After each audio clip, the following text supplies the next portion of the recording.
Hello, everyone. Thanks very much for coming, and I'm enormously grateful to have a panel of such exalted status here with me, and Christiane, who is with us remotely. Hello, Christiane. Hi, everyone. We're going to be talking about curating digital art and blockchain art, but because I dispute that the separation between digital art and blockchain art, I'm going to go with something slightly more general, which is curation in Web3. Sorry, guys. So I think it's probably worth just staking out that digital art obviously has a very long history, but I think something that happened with the NFT is that the reality of a new market for digital art has created, I think, a feeling that the age before the NFT doesn't exist. And so there's a kind of curious state, which is almost an ahistorical state that we're in sometimes, I feel, which ignores the long heritage of curation of new media, which curators like Christiane and Sabine Himmelsbach have been so central to driving. So I want to pay deference to your work, but I also am very grateful to have Amber Al-Mokri and Jesse Damiani here, because I do also happen to believe that Web3 demands skill sets that perhaps weren't required previously. And so I want to also engage and tease out some of those details. And I want to start, however, with a provocation, which is that I'd like to suggest that Web3 poses a threat to all mediators, not only curators, but also editors, who aren't seen to be adding value. So I think from my perspective, one of the absolute requirements in Web3, if one is bringing context, is that it has to be adding value. And of course, after the NFT, that value might also principally be financial value. So I think that's my provocation is you know, what kinds of value have curators of digital art always brought, and have those requirements changed since the NFT? And I want to start, if I may, Christiane, with you. I just want to know if you can just introduce yourself and stake out your position on digital art curation after the NFT. Okay, thanks so much. And I'm sorry I can't be with all of you in person today. I'm Christiane Paul, curator of digital art at the Whitney Museum of American Art in New York. I have been the curator for digital art there for 22 years. I'm also a professor of media studies at the New School in New York. So it's a very good question and very good curation. So I want to start by basically laying out some groundwork and making some distinctions. Curation always means not only selecting works, but also creating narratives in space. And there definitely have been changes to that in the Web3 environment. I think I can speak for all of us curators of digital art that we have always been engaged with creating contextualization.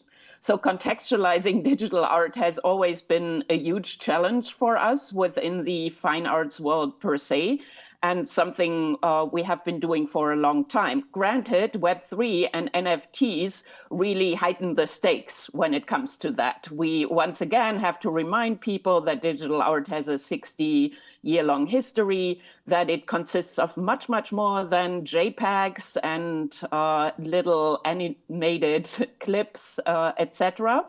So I don't see Web3 as a threat. It's a continuation of curatorial challenges we have faced for a long time. I know we will get a little bit more deeply into that, but I also want to draw the connection to the Web 2 environment of the 90s, which equally posed challenges, where everybody asked, well, now we have this whole massive online space of people posting their work.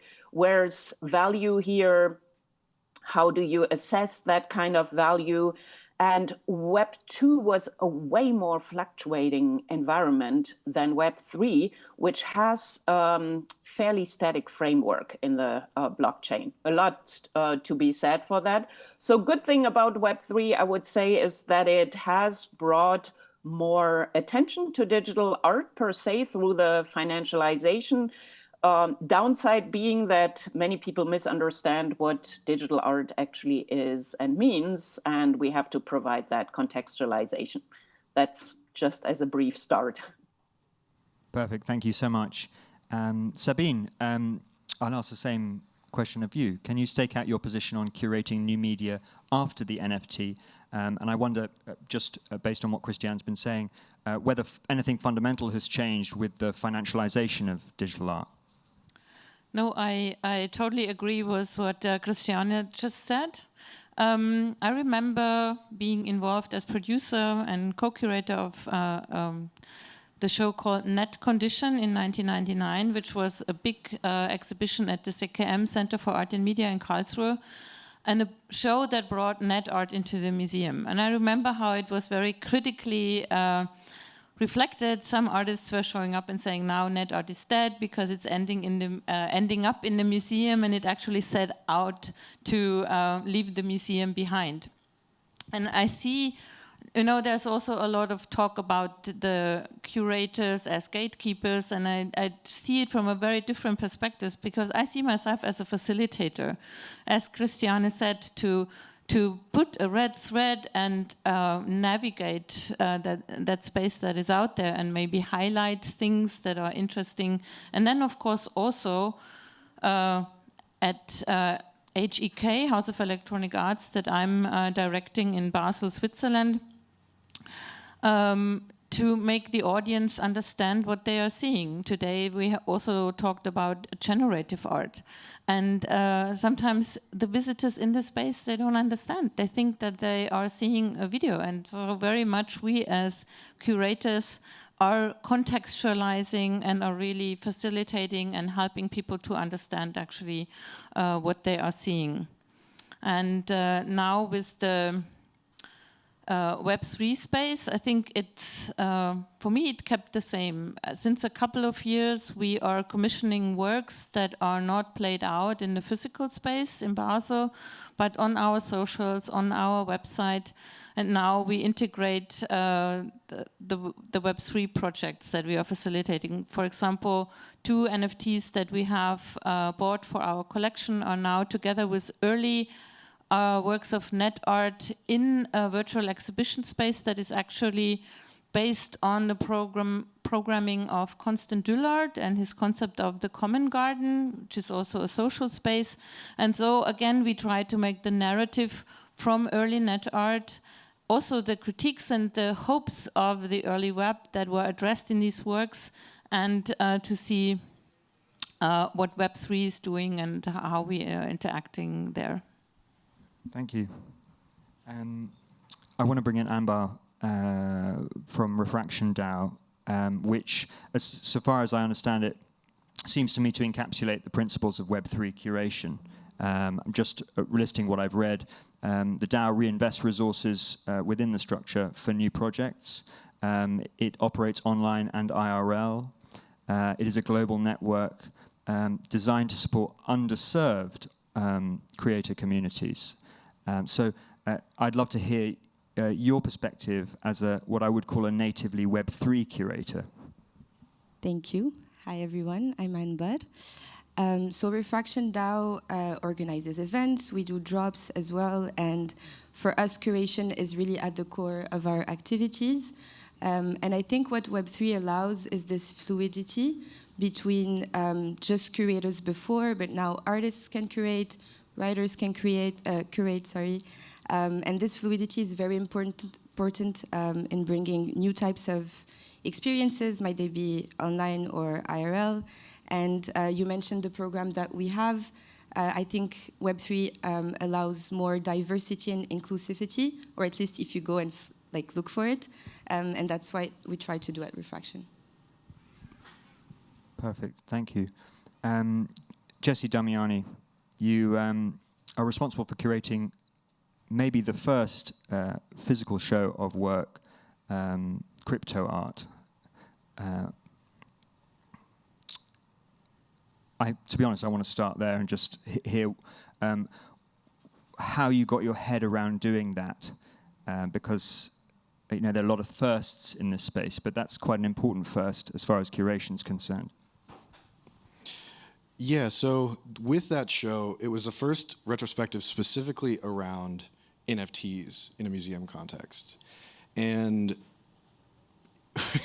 it's funny to think about it now because, of course, that breathless speed of 2021, I think there's still some of it now too, but the idea that show came together, essentially Alfred Weidinger, who's kind of this mad genius, has this idea, and 3 months later we have a physical show. It was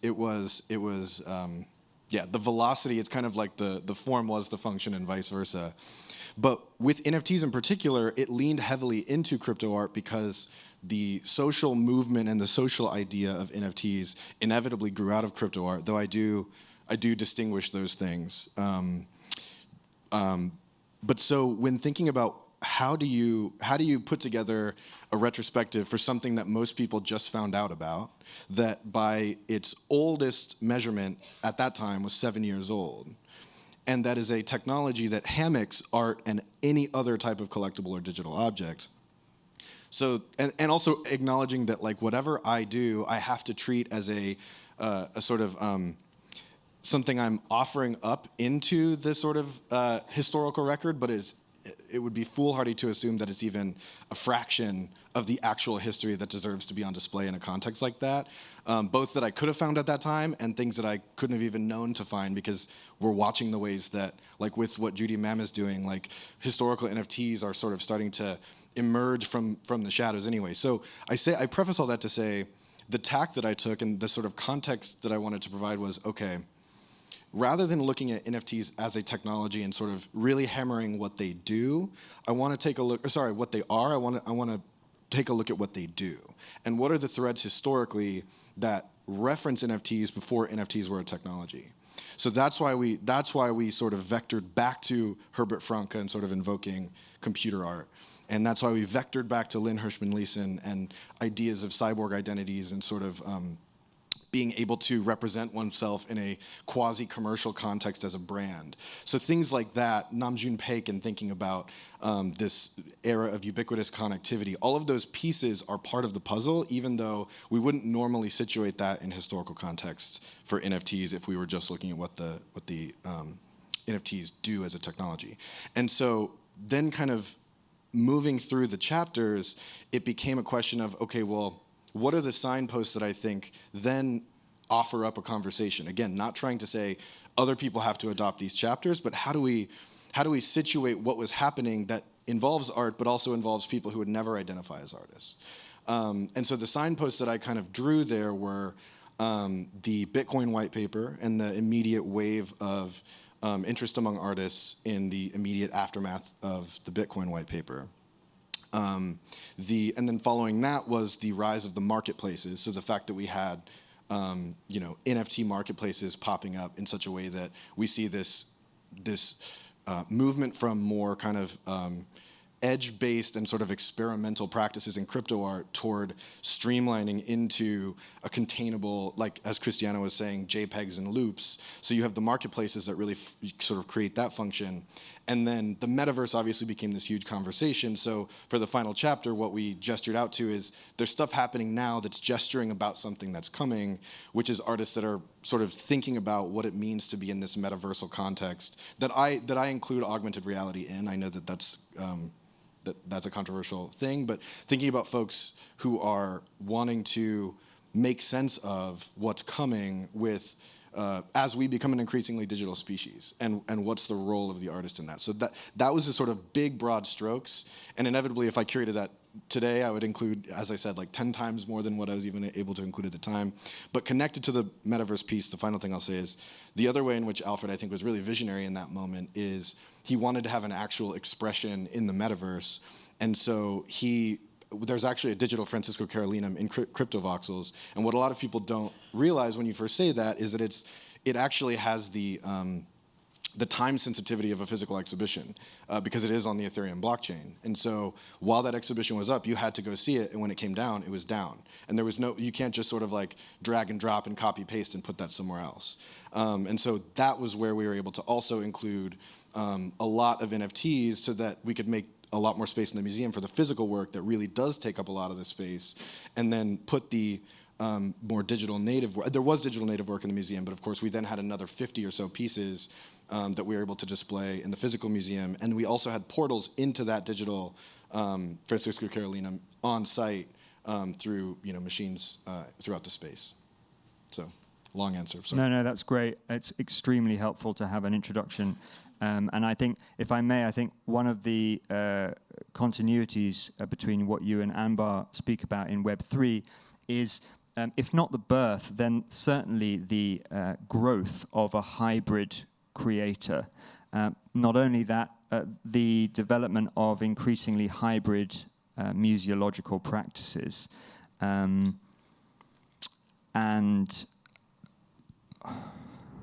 I would actually, I'm sorry to interrupt, Please but do. I would actually counter that. I must say I do not quite agree with that.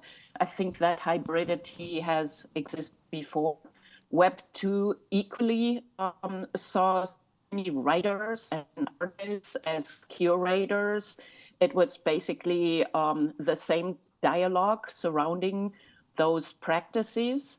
And the hybridity of physical and online space has also existed for a long, long time in the creation of digital art. I would say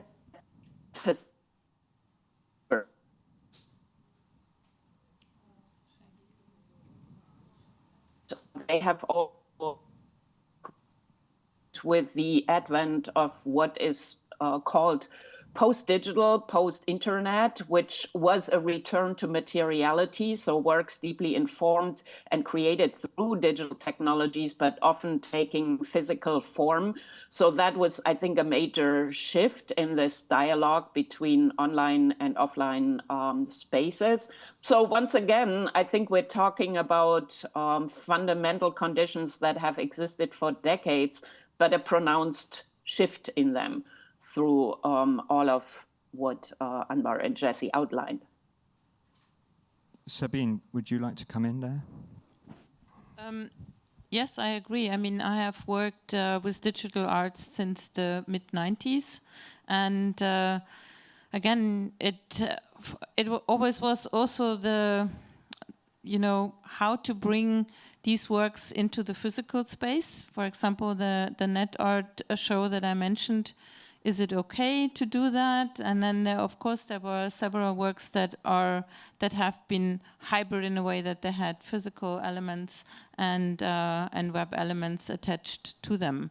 I think that, and it's been mentioned again today before, and Christiane also mentioned it, with COVID, there's a new focus on digital arts, that it's talked more about it. And what I see important, for example, directing an institution, is to really tell the history and make those connections, that these works have been around and artists have been working on the web since it existed, because artists are always curious and they're always challenging our realities. And for me, Web3 is interesting because I think it's a historical moment where the web is changing, and I question also our role as an institution, how we can adapt to it. So for example, we are also, it's going to be an experiment, I hope it works out. So for HEK, we want to establish a HEK DAO So to reach out to a new community and not also reach out, but have them, being part of the creative process of what's happening. So that, for me, is a very interesting part. I just want to stay with you, if I may. I want to just touch on your. You contributed to a book called Ecomedia, Ecological Strategies in Art, back in 2007, and we hear a lot in Web3 about the idea of a new ecosystem, and I sometimes think that comes across rather lazy language, but I think a lot of people regard this sort of digital physical cross as something that is increasingly tangible in their lives, if not always haptic. And I just wonder, following the Ethereum merge, how you regard the state of the digital art ecosystem right now as a media ecology. I mean, for us, it was super important. We were we are also a museum, and collecting, you don't have to be rushing in. But I mentioned that our collection focuses on software and net-based artistic practice, because I realized we are limited to collect Swiss media art. A lot of Swiss art is in collections, public and private, but what's not collected is really those works that live on the web and so on, with all the difficulties that come with it to preserve it. I cannot guarantee. Some of the early net artworks that we have in the collection are sort of half ruins, but I think that the museums have to take on that challenges and have to find ways how to conserve them, how to document them, and so on. But I think I got sidetracked to what you were actually asking. I was wanting just to know your thoughts on life after the merge, after a greener Web3. Yeah, exactly. No, what I wanted to mention is that for us, moving into the Web3 space and commissioning and acquiring NFTs, it was super important that it is with a green blockchain technology. As you said, we did Eco-Visionaries in 2007. Right now, we have a show that's titled Earthbound in Dialogue with Nature, where we look at technologies that might help us to better connect with the more than human world and with the environment. So I cannot do that, and in the digital to not care. So the only works we have acquired are based on the Tezos blockchain, for example. Now it is changing, of course. I will see we are also a bit following the artists, But of course, from our side as a museum, always the environmental issue is a key one. Same to you, Anbar. Just wondering your reaction to life after the merge. I think, like you, we go where the artists are. It was definitely a subject. Again, we can't be blind to these things. But we are platform agnostic, but most of the artists that we work with work on Tezos as well.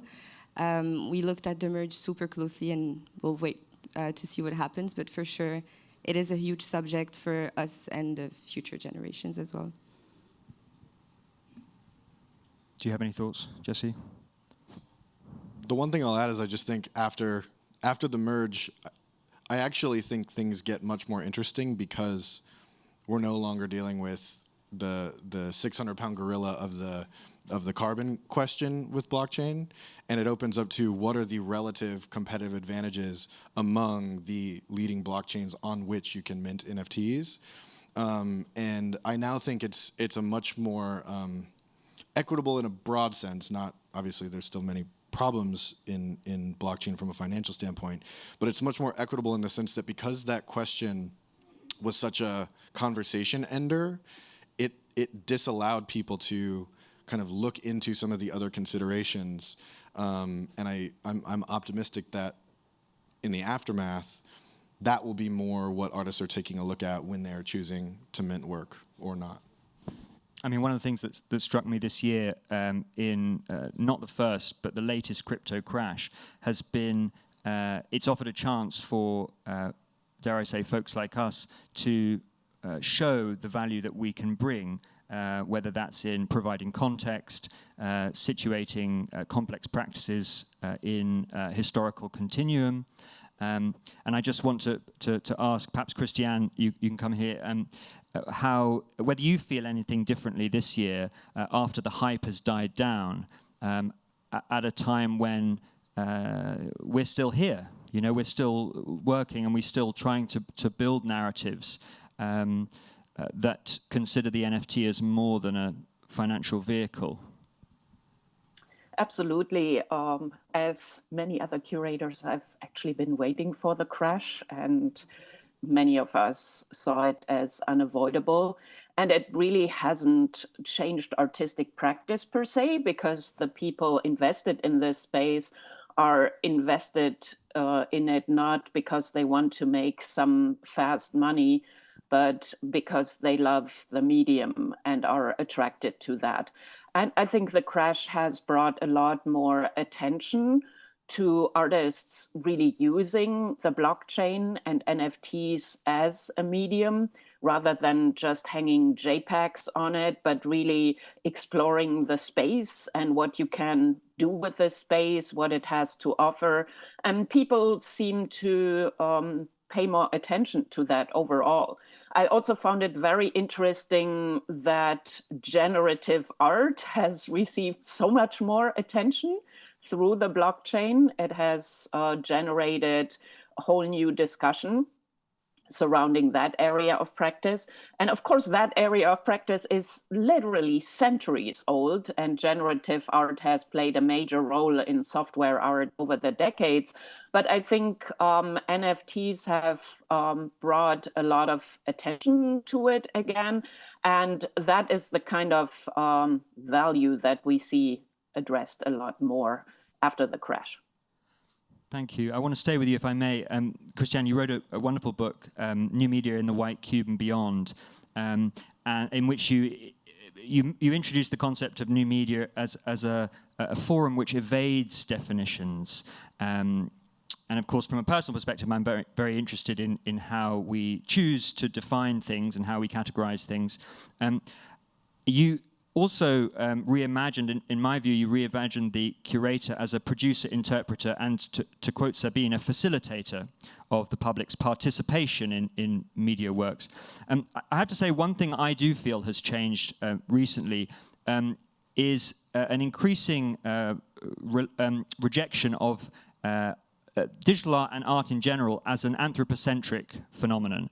And when thinking of the developments currently going on in generative art, one of the things that the artists are often talking about is the parity between the non-human machine and the more than human natural, to the point where it does make me feel like generative art is an art form for a post-anthropocentric vision of digital art. And I just wonder whether you feel that, and if you can give a bit more detail on how curatorial strategies have changed since you published that book.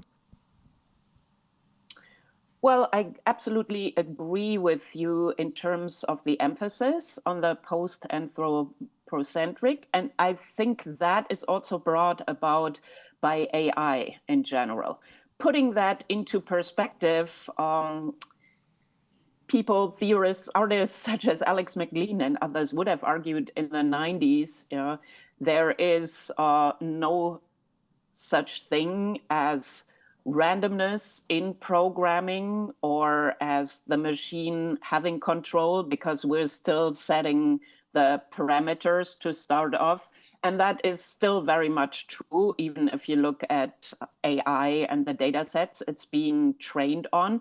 But I think we're seeing a shift of a discourse onto this human machine beyond human collaboration. I also want to mention James Brittle's last book in that context, which is an excellent investigation of it. And artists, of course, also since the 1960s have examined this man-machine collaboration. I'm thinking specifically of Harold Cohen and Aaron in that context, this ongoing discourse about how to collaborate with the machine.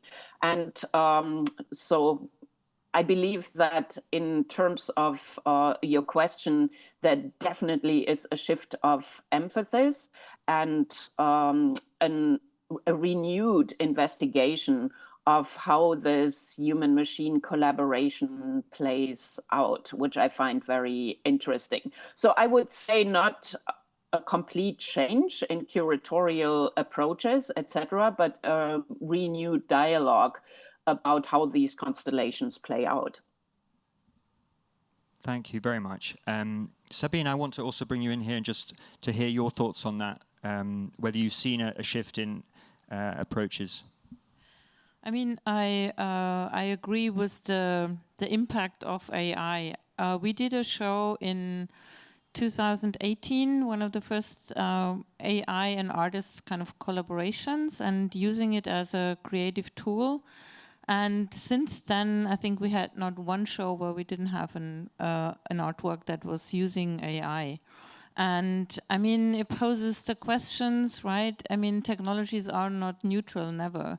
It's how we use them. And as James Bridle, that Christiane quoted, says in his book, we can use AI to drill the last drop of oil out of the earth, but we can also use it, for example, to know more about bird migration and then react to that. In that we, for example, change the flight routes to have no crashes with swarms of birds. So, and also curatorially in that exhibition, we made an experiment. We asked one artist group to curate an algorithm that would do the scenography for the show. Of course, I didn't believe in it. And but what happened was that it came up with a very interesting solution of fragmenting everything, every wall that we had. We did not do that, but it was so inspiring, you know, and that's kind of like this together, something else happens, what I find interesting in that field. Thank you. Jessie, I want to come to you if I may, because I think your work does continue this thread. And I wonder if you could just introduce the concept of post-reality and how it informs your approach to curation.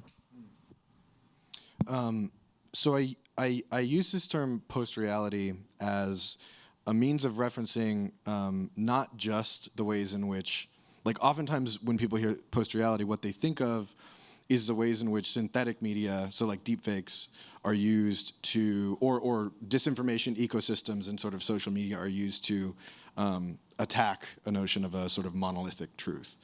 That's definitely part of a very small part of what I'm thinking about when I'm talking about post-reality. What I'm talking about with post-reality is a historical context and paradigm, because why I call the past era reality actually has to do with etymology. We didn't actually use the word reality to mean what it means today until the 1540s.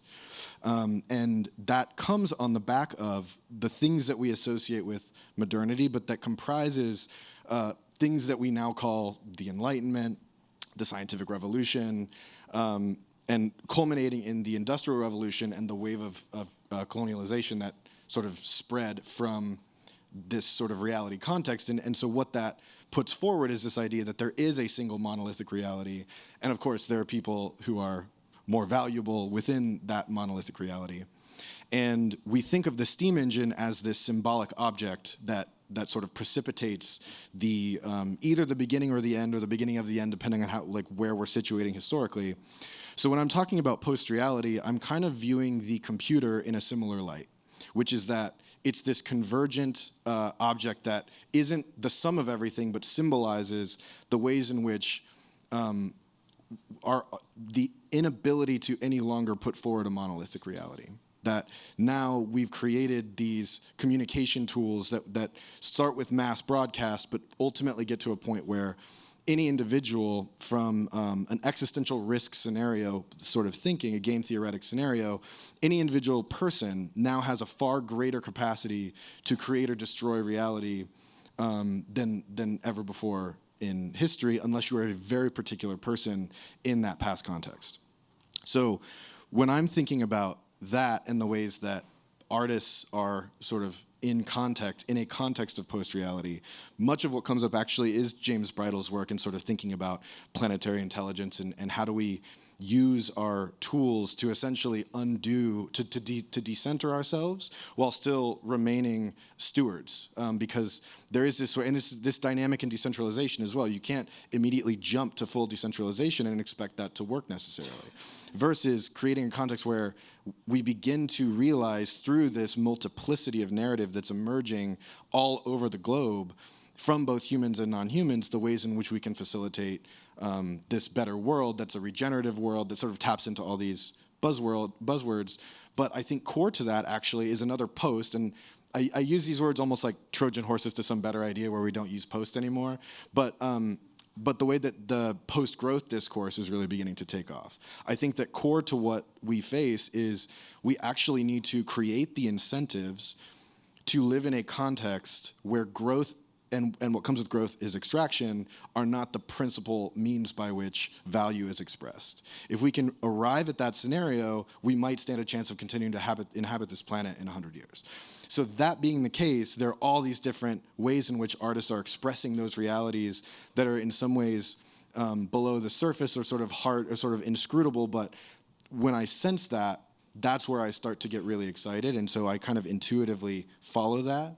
And I should say I don't sort of tyrannically curate from within a post-reality context, because sometimes you do something that sort of sits a little bit off to the left and is more of a fascinoma or, whatever. But the things that are really drawing me are things that get me excited thinking about how, we might continue to inhabit this planet.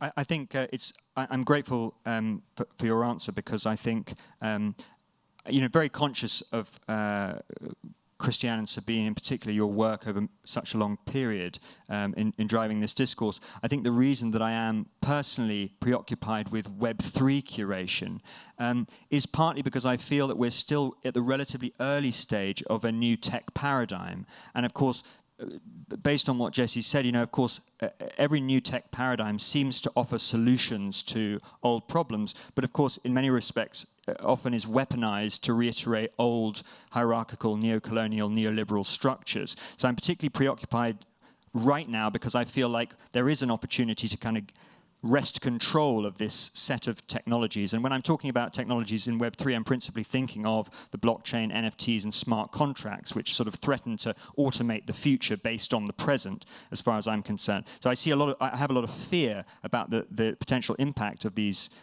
technologies. I also feel huge optimism. I mean, this wonderful Thai duo just won the Lumen Prize Gold Award, Alek Leka, whose work seeks to decolonize music, but by reminding us that actually the way in which music is musical notation is so inflected by Western notions of pitch and so forth. So I do feel like at least the early Web3 conversation has the right ethical spirit and the right plural epistemology. But I do want to come back to Ambar, because I think it's really important that structures like Refraction DAO are able to produce progressive plural communities that can succeed, as I fear we see the traditional mainstream contemporary art world trying to perhaps reimpose some of the more vertical, hierarchical, hegemonic structures onto this principally decentralized plane. Yeah, okay, there's multiple levels to this. First of all, we're also happy that the hype is done, because now we can take a step back and actually think critically about what we want to do. And that's where we started thinking about, okay, what does Web3 mean for North Africa? What does Web3 mean for Latin America? What do people there do with it? That the use of these tools are not the same everywhere. The accessibility is a huge problem. Onboarding is a huge problem. Education is a huge problem. So we can tackle it on our own, of course. We're partnering with amazing people to think about these and just start these conversations and go and ask questions. Like, hey, how do you use this? How is this a new source of money for you? I'm talking about artists, of course. And yes, that's really important to us. And of course, we do have a diverse team, and we're going and meeting the people where they are. But it's like a long-term work. And I think that these discussions are very, very important. It's great to think about Web3 as a technology and a tool, but then what does it mean for everyone?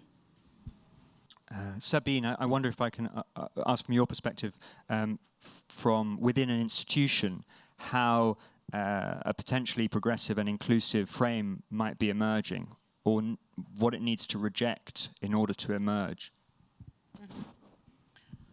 I mean, for us, I can just agree with what you just said.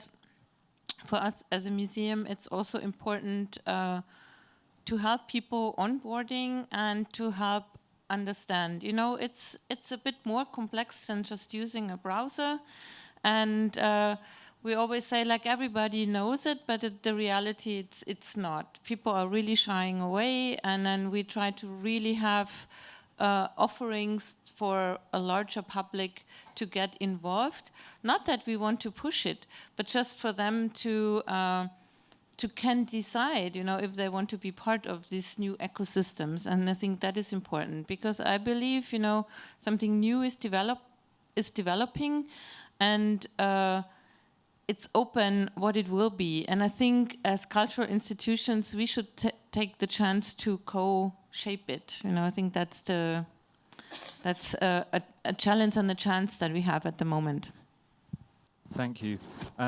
Christian, we're coming towards the end here, but I'm desperate to hear your perspective on something which has been bugging me for a while, which is the use of NFTs within a institutional context. NFTs, I'm just thinking, just because it's off the top of my head, of the British Museum, using NFTs to engage audiences, to give a viewing public a new kind of engagement with publicly owned heritage. I'm interested to hear your view, because I've not read or heard this from you yet, whether you feel there are useful ways for NFTs and tokenization to help bring new generations into the world of digital art, but principally the institutionally inscribed world. Absolutely. I think we have seen quite a few failed attempts of basically just creating JPEGs of the collection and selling them. And that's mostly a work, of course, that's out of copyright. But in general, I see huge potential. We have at the Whitney Museum a working group. I also organized a roundtable with artists where we have been talking about precisely those issues. How can we meaningfully enhance the collection and the understanding of a collection through NFTs and artists' work within that context? So I think we're just at the beginning of figuring that out, how social tokens can relate to membership, how we can go beyond the simple mechanisms of attend the museum 10 times and your social token pass will unlock this or that.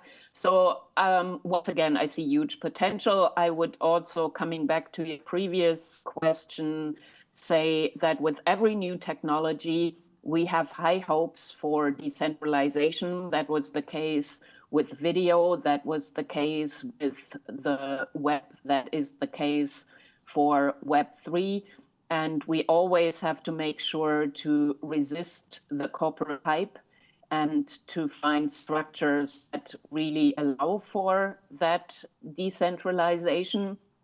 In the end, it's not institutions, I think, necessarily that will create hierarchies and top-down systems, but it is largely also the monetary system and the players within that system that control the space. Let's not pretend that we have the control over the financial systems and the architectures per se. So I would also love to see more diversification of blockchains. It was interesting to hear from the artists in that roundtable that I organized that there were the ones who practically were engaged with blockchain saying, oh, do not create your own blockchain, and others actually saying, oh, I would love the Whitney Museum to have its own blockchain, you know, and engage with artists that way. So that just as anecdotally one point of how we need to push for, play with diversification and new models. Thanks very much. And I think finally, before we finish, Sabine, I think I'd just love to hear your thoughts on any perhaps lingering problems that you foresee with the financialization of digital assets as far as institutions are concerned, and whether you also see tokens as a potentially interesting way of pooling cultural value. I definitely see tokens, in that respect. That's why we also want to move forward in establishing this HackDAO, to use it as a, but going beyond what Christiane just said, but to really create something meaningful where we can interact with our community more and better, and find ways to support artists also through that mechanisms. Thank you very much. Thank you, Christiane. I want to thank all of our panel today. Christiane Paul, Sabine Himmelsbach, Anbar El Mokri, and Jesse Damiani. It's been a lesson, and I've been very privileged to talk with you.